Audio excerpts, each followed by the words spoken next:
तो जी जय श्री कृष्णा, जय श्री राधे। आज मैं आपको जो कथा सुनाने जा रहा हूँ वह बड़ी ही अनूठी है। यह है एक कन्या को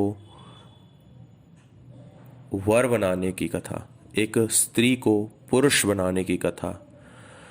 एक बार की बात है, विंध्याचल पर्वत के नीचे कई राज्य हुआ करते थे। उसी विंध्याचल पर्वत के नीचे दो राज्य के राजा तीर्थ यात्रा करने निकले।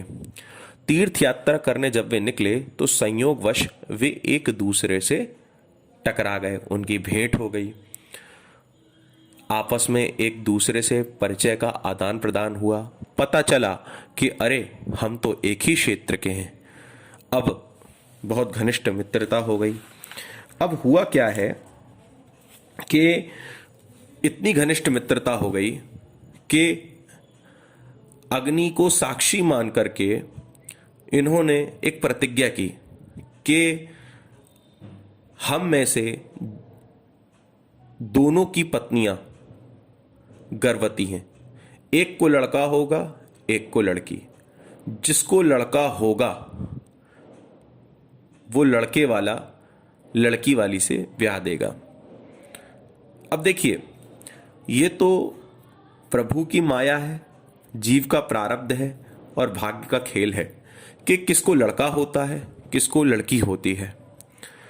एक राज्य का जो राजा था वो अमीर था, बहुत बड़ा विशाल राज्य था उसका, और जो दूसरे राज्य का राजा था वो थोड़ा कमजोर राज्य था। अब जो बड़े राज्य का राजा था, विशाल साम्राज्य का राजा था, उसके यहां पहले कन्या हो गई। दूसरा जो थोड़ा छोटे राज्य का राजा था उसके यहां भी कन्या हो गई। अब छोटे राज्य का जो राजा था उसे लोभ हो आया, लोभ और भय दोनों ही। वह यह सोचने लगा कि अगर मैंने इसे बता दिया कि मुझे बेटी हुई है तो ये मेरी बेटी से तो अपनी बेटी का ब्याह करेगा नहीं, और भय भी था कि प्रतिज्ञा टूट जाएगी। मैंने चैलेंज करके कहा था कि मेरे यहां तो पुत्र ही होगा। लोभ भी है, भय भी है, और राजा के सामने उपहास होने का, हंसी का पात्र बनने का भय भी है। तो ये जो छोटे राज्य का राजा है, जिसको बाद में लड़की हुई, जिसने ये कहा था कि मुझे लड़का ही होगा, इसने बड़े राज्य के राजा को कहा, बड़े साम्राज्य के राजा को कहा कि महाराज अपनी कन्या की विवाह की तैयारी कर लो। अब विवाह हुआ। विवाह हुआ तो कुछ दिन में पता चला, लड़की तो ब्याह के लिए आए, लेकिन लड़की ने देखा, हाव भाव समझ गई। कुछ दिन में पता चल गया, पोल खुल गई कि ये भी लड़की है। अब जो लड़की थी, जो ब्याह के आई थी, उसने अपने पिता को एक चिट्ठी लिखी।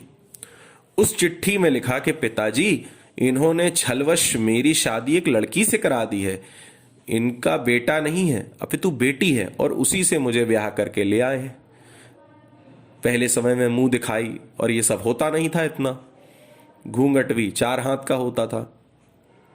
अब राजा को पत्र मिला, मेरी बेटी के साथ और मेरे साथ धोखा किया, मैं उसका हाल बेहाल कर दूंगा।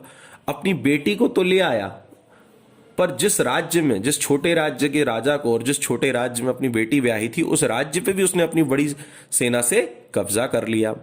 अब कब्जा हो गया, बेटी को ले आया। अब ये जो राजा है, जिसने झूठ बोला था कि मेरी कन्या नहीं पुत्र हुआ है, वो बेचारा अपनी छोटी सी सेना की टुकड़ी लेकर के यहां वहां जंगल में फिरता रहा। कहीं पड़ाव डाल के जंगल में गुप्त स्थान में रहने लगा। तुलसी बाबा वहां से जा रहे थे, तो तुलसी बाबा आ रहे हैं, बड़े सिद्ध संत है, ये सुनकर के वह दौड़ा दौड़ा चला आया। बोला, महाराज मुझ पे कृपा कीजिए, मैं बड़ा परेशान हूं। तुलसी बाबा को अपनी परेशानी बताई। तुलसी बाबा ने उसे कहा कि मैं तुम्हारी इस कन्या को, जिसे तुमने पुत्र बताया था, उसे पुत्र बना दूंगा। राजा बड़ा प्रसन्न हो गया। बोले, महाराज कैसे?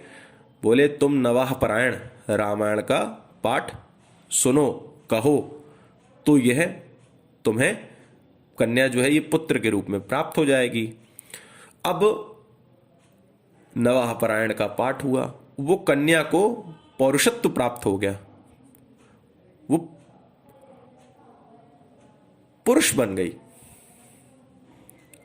अब तुलसी बाबा उसे नवाह पारायण सुना रहे थे। कहीं से उस कन्या के पिता को पता चला कि ऐसा ऐसा है, कहीं कोई संत के शरण में वो छोटे राज्य का राजा है जिसने मेरे साथ छल किया था। वो अपनी सेना बल लेके पहुंचा, तो तुलसी बाबा की जब उसने दर्शन किए तो उसका सारा क्रोध चला गया। और अब उसने देखा कि जो कन्या थी वो तुलसी बाबा की रामचरितमानस के नवाह पारायण के प्रभाव से पुरुष बन गई है। और अब उस दिव्य पुरुष को देख करके जो कन्या थी और पुरुष के रूप में परिणत हो गई है, और इस पुरुष से मेरी कन्या की शादी होगी, यह सोच करके वह बड़े साम्राज्य का राजा बड़ा प्रसन्न हुआ। उसने सारे गिले शिकवे समाप्त कर दिए।